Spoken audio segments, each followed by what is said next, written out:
Hello there. Today we are going to learn about finding the domain and range by using algebraic method. Okay, so we are going to use this method if the question doesn't want you to sketch, or maybe if you have problem in sketching and you don't want to lose marks if you don't know what is the domain and range. Okay, so there are only 3 cases that you need to remember where the domain and range is beside negative infinity to infinity. So those 3 patterns are, the first one is if it is a fraction. We don't care whatever the numerator is. The important thing is that the denominator must not equal to 0. This means that the domain would be everything else besides where it's not equal to 0. Okay, next, the next pattern would be if you have a square root function, and this means that we don't want to have the values inside the square root function to be negative, because what happens if the values inside of the surd be negative? It'll be an imaginary number, and we don't want that. Okay, so that's why we have to let the expressions inside the surd to be greater than and equal to 0. Why can it be 0? Because square root of 0 is just simply 0. It's still a value, so it's still valid. Next rule is if we have a log function, so we don't want the argument of this log, which is the bracket inside the expressions inside of this log, to be negative and also 0. Because what happens if the value is negative or 0? Try to press your calculator. You get math error, so it's not a valid number. Okay, so that's why we have to make sure the argument of this log is greater than 0 and not equal. So these are only the 3 conditions that you have to remember. Let's take a look at a few examples for you to understand this. Okay, look at this first example. Number 1, we have a fraction. So remember that if we have a fraction, the denominator cannot equal to 0. Okay, why can't the denominator be equal to 0? It's because if the denominator is equal to 0, you cannot divide any number with 0.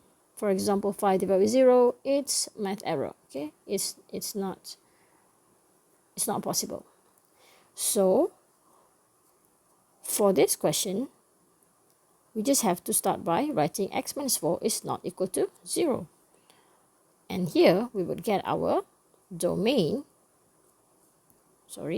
where x must not equal to 4. So this means that the domain is everywhere else except for at the point 4. So how are we going to write this? Is negative infinity to infinity except for 4. So at 4 we have to stop and put this round bracket and write union, means that we want to continue the domain from 4, but this one is the 4.0001 side until infinity. Okay, so that's how you write it. Next, how are you going to find the range? To find the range, we have to let fx as y. Okay, and then now we have to rearrange it and let x as the subject. Y times x minus 4, and then expand it. After that, bring all of the other terms besides the x to the right side, and lastly divide with y because we just want x on the left side. Notice that what we are doing here is actually finding the inverse of this function. Why am I finding the inverse of this function? Is because, do you remember the property saying that the domain of f is equal to the range of f inverse, and that the range of f is equal to the domain of f inverse? So now I'm looking for the domain of f inverse so that I know what is the range of this function. So if this question is asking about finding the inverse, then you're killing 2 birds with 1 stone. You actually find an inverse and also the range and the domain of the f inverse. without having to sketch the graph. Okay, so what is the domain in this case? Now look at the pattern of this function now. This is 3 plus 4y over y. As you can see here, this y is the denominator.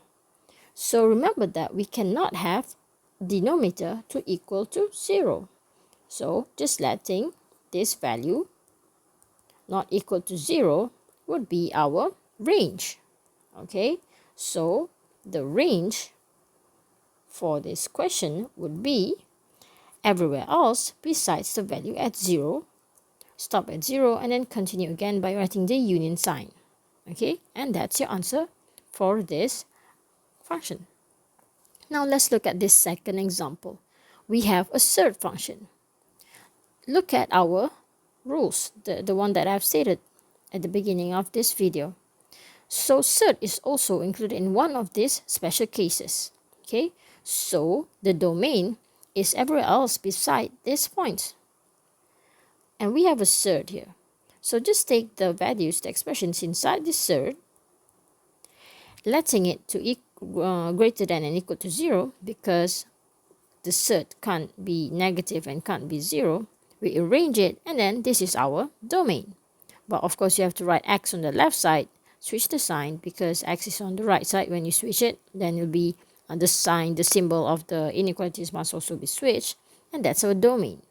You can write your domain like this, or you can write your domain like this. This means it's from negative infinity to 2 and stop at 2, and there's an equal sign, that's why it's square. Okay, now to find for the value of the range of this function, you have to let y. Okay, and then I'll bring this value 3 on the left side and leaving only this surd on the right side. So if I continue on doing this, I know that this square root, if I want to eliminate it, I have to square it both sides. But once I square both sides, for example, if I do it here, squaring both sides, what happens is this square root will be gone, and then I'm left with y minus 3 squared. So y minus 3 squared is always positive. But if we look at our function, this square root function is the positive side. And if I just square both sides, what happens is on the right side it will be 2 minus x, and on the left side it will be y minus 3 squared. And let's say if I want to reverse this process, I will square root it again. But now, once I square root it, I'll have a positive and negative in front of it, which is not the same as our original function, which should be just positive side of the square root. So what I should do here is, I should stop until the previous step. And then from here, I have to make sure that since the value of this surd must be positive and it can also be 0, we know that this value must be greater than and equal to 0. So that's why this value of y minus 3 must also be greater than and equal to 0. Okay, so we have to bring this 3 to the right side. So from here, I know that the range would be everywhere else, the range would be starting from 3, including 3, until infinity. Or you can also leave your answer like this. Now, looking at the next example, this is a cubic graph. If you know how to sketch, if you know what is the shape of a cubic graph, you will know that the domain and range is always negative infinity to infinity. But let's say you have no idea of how this graph looks like. How are we going to solve this? By using algebraic method. Okay, first we have to look at the pattern of this function. Is it included inside one of these exceptions? It's not. So if it's not included in one of these exceptions, this means that the domain is everywhere. Everywhere means that the domain would be from negative infinity to infinity, because it's not in one of these rules. What about the range? Okay, let's try to do a little bit of calculation to see what is the range. Remember that we want to make x as the subject. Okay, so after a little bit of calculation, we see that x is equal to cube root of 3 minus y. It looks similar, something like this, one of these exceptions, but it's not because it's cube root. And the special thing about cube root is that the value inside this cube root can be positive and it can also be negative. So we don't really worry too much about the values inside this cube root. So that's why the value is valid for everywhere else. So the answer for this question for the range would be from negative infinity to infinity. This next example is a quadratic function. So we start by expanding it. And then looking at this function, this is just a quadratic function and it's not included in one of these three rules. Okay, so this means that if it's not included, then the domain must be everywhere, which is negative infinity to infinity. What about the range? Okay, so we have to let fx as y and do a little bit of calculation to find the inverse. But now we see that on the right side, we have two terms of x. So this means that we cannot let x as the subject unless we do one step, which is completing the squares. So to complete the squares, you have to make sure that the value in front of this x squared is positive. So that's why we have to start by factorizing the negative sign. After that, I'm going to use the method which is like this. Start by drawing two brackets of squares, one larger bracket minus with a smaller square bracket. Okay, and since our unknown here is x, I'm going to write x, and then the value inside it is minus 2. So the value of minus 2 needs to be divided with 2. The same value should be written in this smaller parentheses. Okay, next we just have to simplify it. We have x minus 1 squared minus with negative 1 squared is just 1. After that, expand this negative and put it in front of each of these terms. And we still have y in front of it. Remember, we are finding the inverse. So to find the inverse, you have to make sure it's only the x as the subject. So we have a negative sign here and bring it to the left side.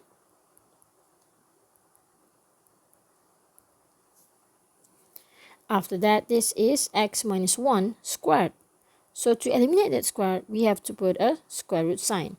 In front of the square root sign, there must be a positive and negative sign. And this is our x function or our inverse function.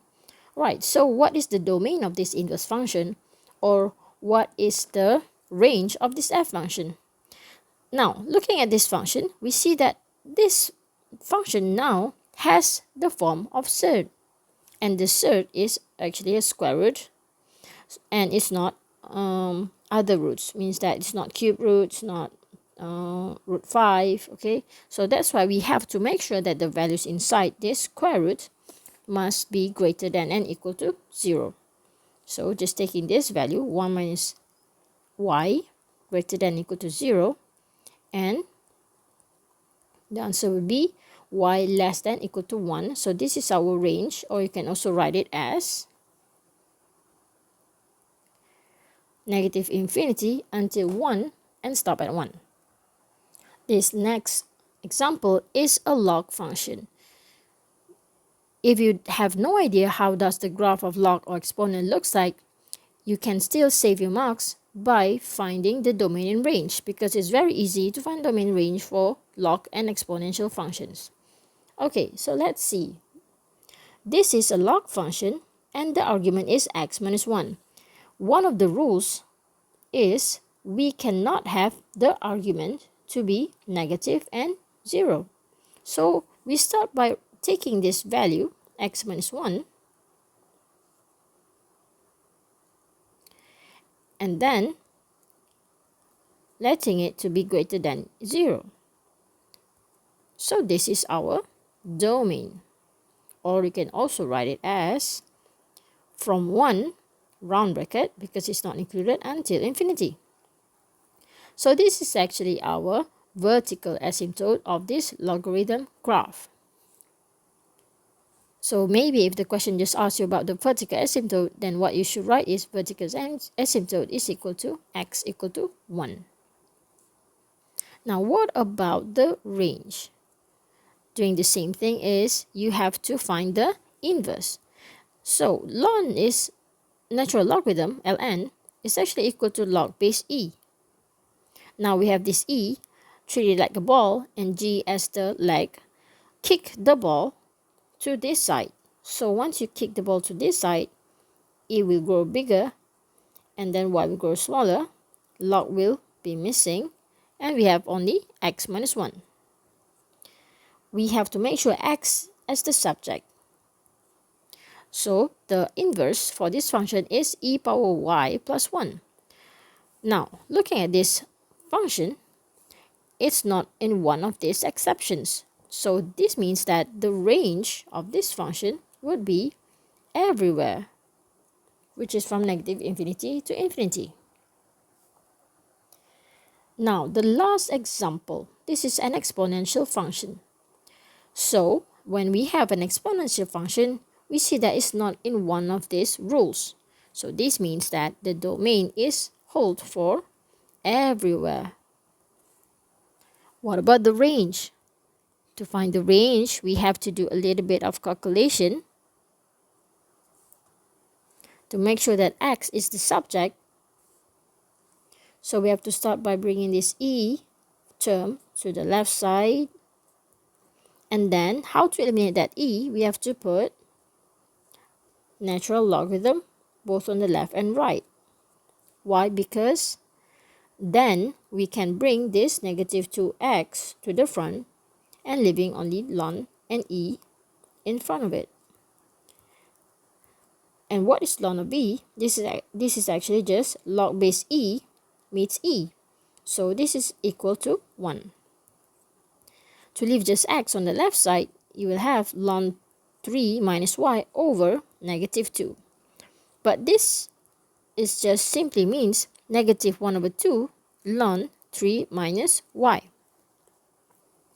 So this function now has this pattern, which is the logarithm pattern. So we have to make sure that the argument of this log cannot be negative and cannot be 0. Just writing but 3 minus y greater than 0, bringing y to the right side, and this is your range. So you can write your answer like this, or you can also write it as from negative infinity to 3 but not including 3. So that's why here you can see that your horizontal asymptote for this function is actually y equal to 3. Okay, thank you for watching.